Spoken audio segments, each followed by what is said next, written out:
দেখো বন্ধুরা, রেমালের সে কী অবস্থা করেছে, গাছপালা ভেঙে চুরে। এই যে আমাদের একটা নিম গাছ উপড়ে দিয়েছে, এই যে কৃষ্ণচূড়া গাছটা ভেঙে গেছে, এই যে পুকুরে পড়েছে, উপরে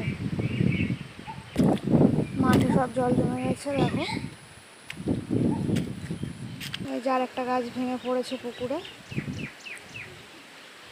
এই যে চারিদিকে গাছপালা ভেঙে চুরে কী অবস্থা হয়ে গেছে দেখো।